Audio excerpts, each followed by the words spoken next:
que ma vraie connaissance ne peut venir que de lui.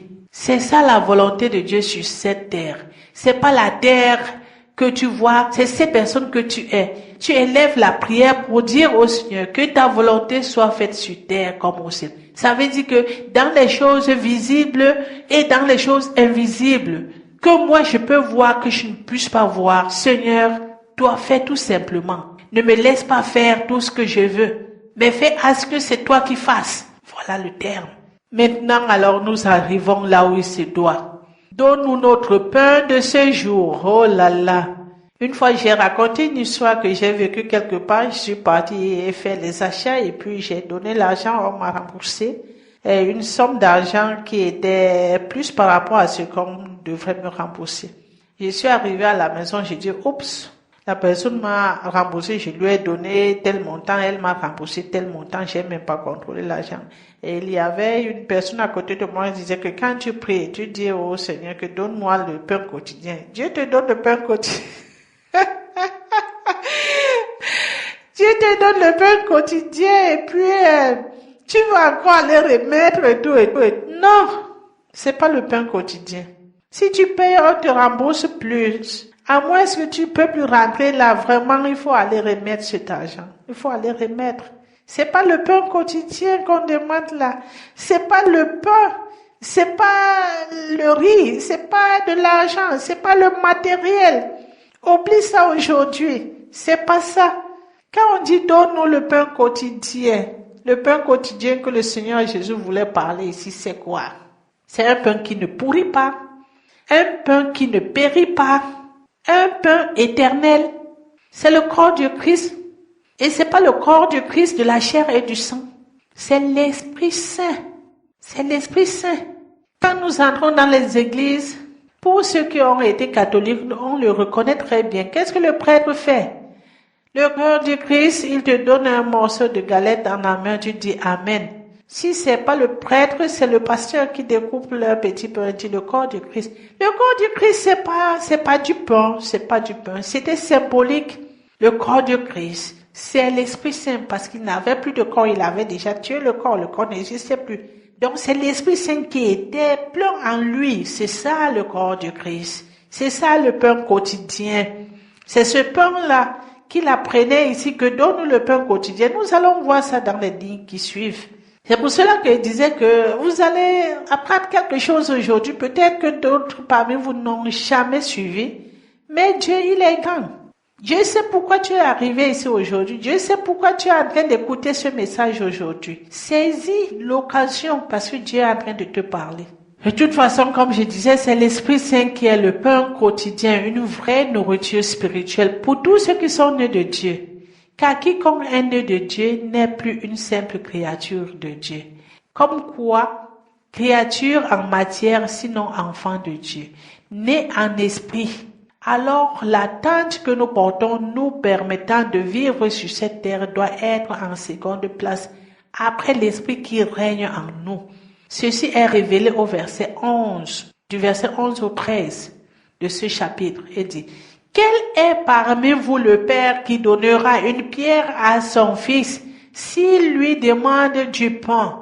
Ou s'il demande un poisson, lui donnera-t-il un serpent au lieu d'un poisson? Attendez maintenant, écoutez très bien ce qui suit. Ou s'il demande un œuf, lui donnera-t-il un scorpion? Tout ceci est basé sur la vision de l'homme, dans la nature adamique, qui ne voit que de la matière ou le monde visible. Pour ceux qui sont nés de Dieu et entrés dans la vision spirituelle, le Seigneur lance un défi, un grand défi. Oui, ton enfant te demande du pain, tu lui donnes du pain. Il te demande un œuf, tu lui donnes l'œuf et tout et tout. Il dit, si donc méchant que vous êtes. J'avais même suivi, je n'ai pas encore lu ça moi-même. Il y a un grec qui m'avait dit que normalement, si on traduit mot à mot, c'est même pas que méchant, c'est que bon à rien.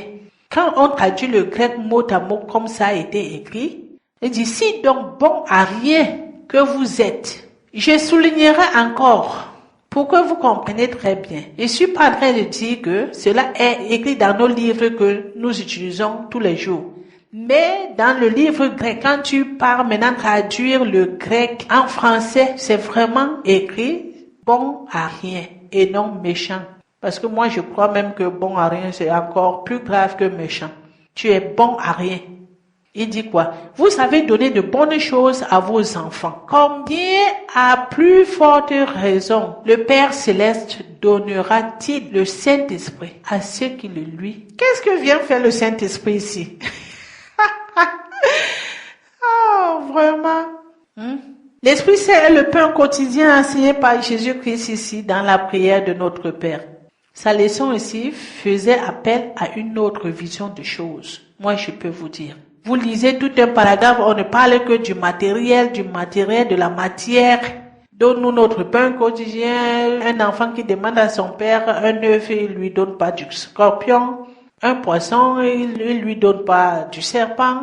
Et subitement, le Seigneur qui vous demande là-bas en haut, demandez le pain quotidien. Et il vient dire maintenant que, mais, bon, rien que vous êtes, vous connaissez donner exactement ce que vous avez, ce que vos enfants vous demandent. Et combien de fois le Père Céleste vous donnera l'Esprit Saint si vous le lui demanderez. Alors, ce pain quotidien, c'est le Saint-Esprit. C'est le Saint-Esprit qui t'apprend à faire ceci. C'est le Saint-Esprit qui te fait comprendre cela. C'est le Saint-Esprit qui te donne la possibilité de te comporter comme il se doit. C'est ton pain quotidien que tu dois demander et non le pain de tous les jours. Il nourrit les oiseaux du ciel, les animaux de la brousse. À plus forte raison, toi l'homme. Tu vas encore lui demander que donne-moi le pain. Pardonne nos offenses comme nous pardonnons aussi à ceux qui nous ont offensés. Qu'est-ce que nous entendons là? C'est un appel d'amour. Tu ne peux pas demander au Père éternel, pardonne mes péchés, pardonne mes offenses, parce qu'il t'a déjà pardonné. Et l'esprit qu'il a mis en toi te donne une fortification. Tu ne vis plus dans le péché.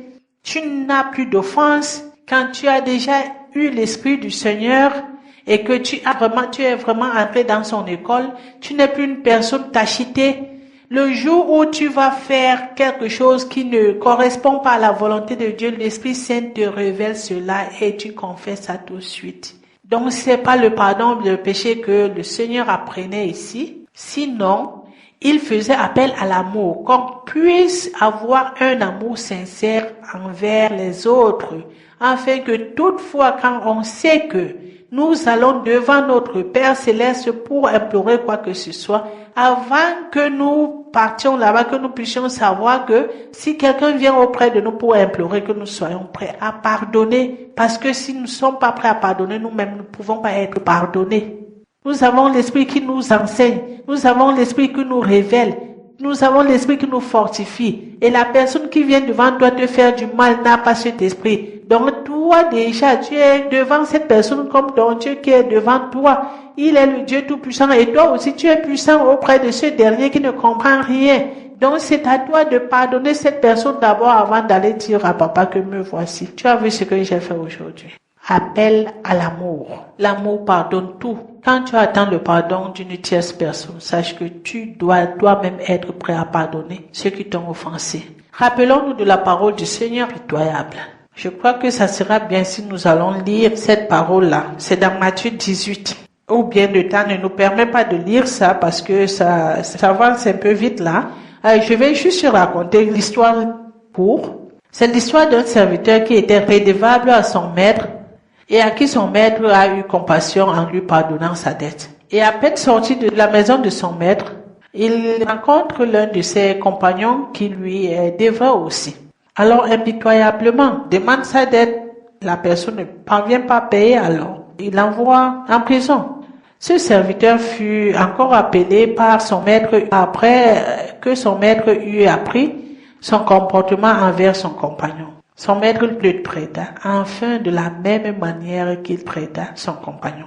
À la fin de cette parabole, au verset 35, il dit: c'est ainsi que votre Père Céleste vous traitera si chacun de vous ne pardonne pas à son frère de tout son cœur. Et ça, c'est une vérité. N'attends vraiment pas un accueil auprès du Seigneur si tu ne parviens pas à accueillir ton frère à côté de toi.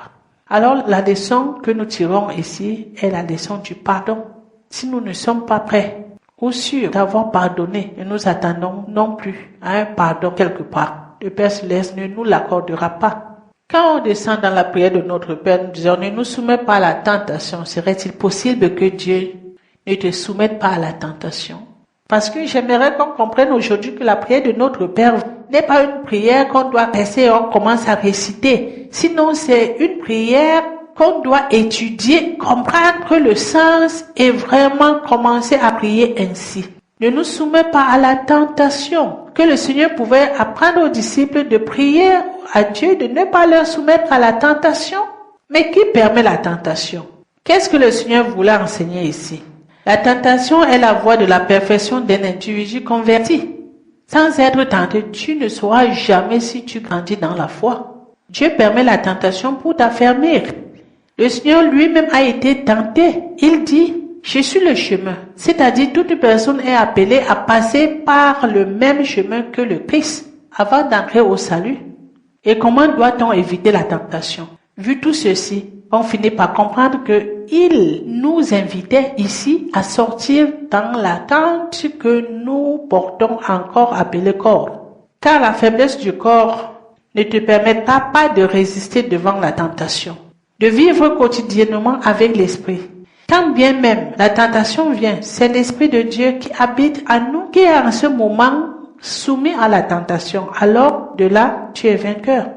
Quand tu vis en esprit, quand tout est spirituel en toi, la tentation devient quoi? Rien. Tu souffres charnellement, mais l'esprit est fort. Tu es toujours vainqueur. Illustrons nos propos avec Éphésiens 6, du verset 11 à 17. Dans ce paragraphe, nous voyons très clair les armes d'un combattant. Et ici, Paul a su les ordonner vraiment, selon l'état de l'homme. On en a parlé un peu devant là-bas, mais je parlerai encore tout court ici. L'homme nature a besoin d'une ceinture portant son épée ou pistolet au rein. L'homme spirituel a besoin de la vérité. L'homme naturel prend la cuirasse de fer pour le protéger. L'homme spirituel vit avec la justice. Le naturel prend les chaussures solides aux pieds et le spirituel prend le zèle de l'évangile.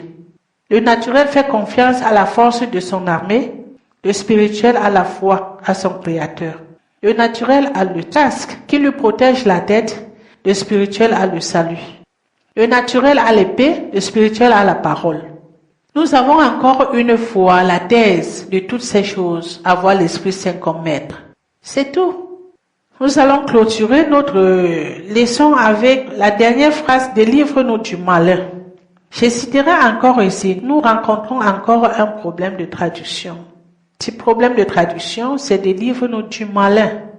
C'est pas délivre-nous du mal, mais délivre-nous du malin. Si en Christ, nous avons été déclarés enfants de Dieu et que par la puissance du Saint-Esprit, nous sommes devenus une nouvelle créature, comment implorons-nous encore la délivrance?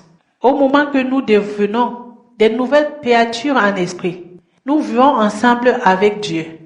Dans l'invisible, nous entrons dans la connaissance de notre Père Céleste et nous avons la révélation que le diable n'existe pas. Nous recevons la révélation de Dieu qu'aucune existence est au-delà du Créateur. Alors, nous savons par la suite que le malin est un outil de Dieu et qu'il n'a aucune puissance en dehors de son mensonge. C'est ces mensonges-là que le Seigneur a voulu parler ici. Que devant ces mensonges du malin, l'Esprit Saint puisse se manifester pour ne pas nous laisser être captifs. Nous conclusons alors que aucun homme ne peut savoir prier sans l'inspiration de l'Esprit Saint. Pour quitter de la requête à l'inspiration, nous avons besoin du pain quotidien qui est l'Esprit Saint. Que Dieu nous garde dans sa gloire afin de vivre avec lui jusqu'à l'éternité. La suite de cet enseignement nous sera donnée la prochaine fois avec le 3e volet, sous-titre de la rétite à la certitude. Tout ce que je peux vous conseiller ici, que vous qui avez déjà commencé à écouter cet enseignement-ci, écoutez jusqu'à la fin parce que c'est un enseignement très riche au niveau de la prière. Vraiment, ne manquez pas la dernière fois parce que ça sera aussi notre dernier volet. Mais la prière, on en parlera toujours et toujours. Pour cet enseignement concentré, voilà les 3 volets de la prière que j'avais à vous donner. Je vous en remercie. Que la paix du Seigneur vous garde et vous dirige jusqu'à vos maisons. Au nom de Jésus. Amen.